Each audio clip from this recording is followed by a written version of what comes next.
Hi guys, welcome back to our channel. I'm Sab. And I'm Tony. And in today's video, we will be discussing how to file your K1 visa petition for your fiancé. But before we get into it, guys, just want to say a big thank you to all our supporters thus far. Yes, guys, thank you for liking, sharing, and subscribing. We really do appreciate it. And we also want to say a thank you to our silent watchers, and we just ask that you continue to share, like, and subscribe to our channel if you haven't already done so. And don't forget to turn on your post notification bell so whenever we do an upload, you will be notified.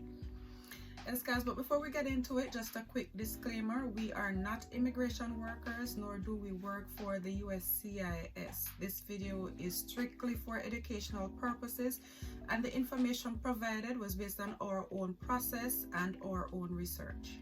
With that being said, it is important to do your own research if you choose to go the K1 visa route. Alright, so let's get into it.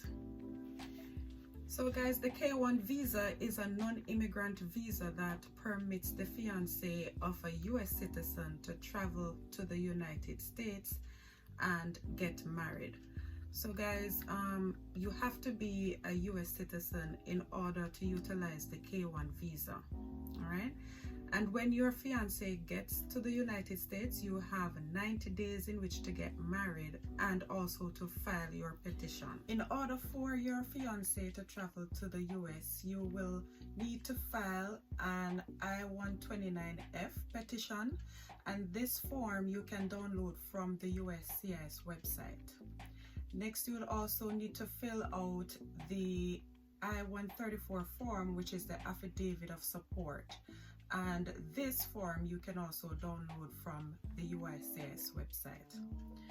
You will also have to prove that you are a US citizen, and whether by birth or by naturalization.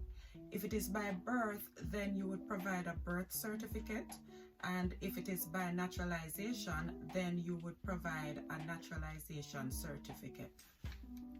You will need to provide evidence that you have met your fiancé at least once within the last 2 years of applying for your K1 visa, or within the last 2 years of filing your petition.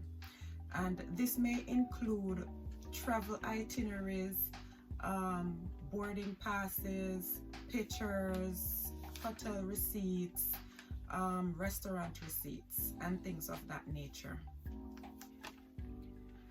The US citizen must meet the income requirements in order to sponsor his or her fiancé, and this requirement can be found on the USCIS website. If your income annually doesn't meet the requirements, then you can get a sponsor, and that sponsor would have to fill out an affidavit of support separately from you in order to get your fiancé here. Also, both you and your fiancé will need to provide signed letters of intent to marry. So this lets the USCIS know that you are aware of the requirements once your fiancé arrives in the United States. You will also need to submit 2 passport size photos each, a copy of the photo page of your passport, and the US citizen must provide the last 6 pay stubs, the last 3 years tax returns and tax transcripts.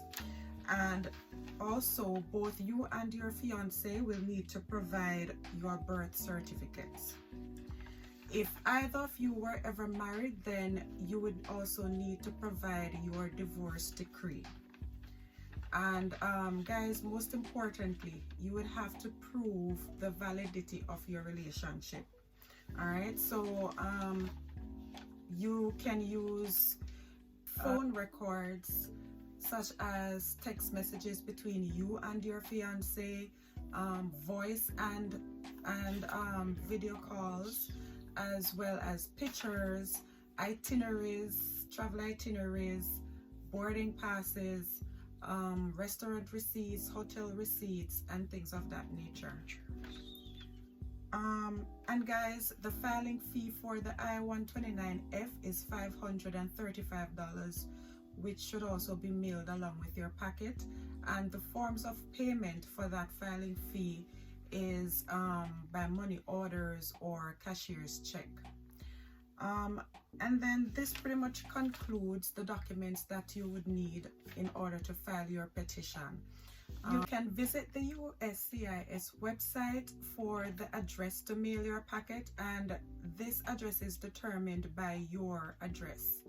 Okay, I know it's a lot of information, guys, so I'll definitely leave a list of documents in the description below. So that concludes filing your K1 visa. And guys, thank you so much for watching. We'll see you next time. Bye bye.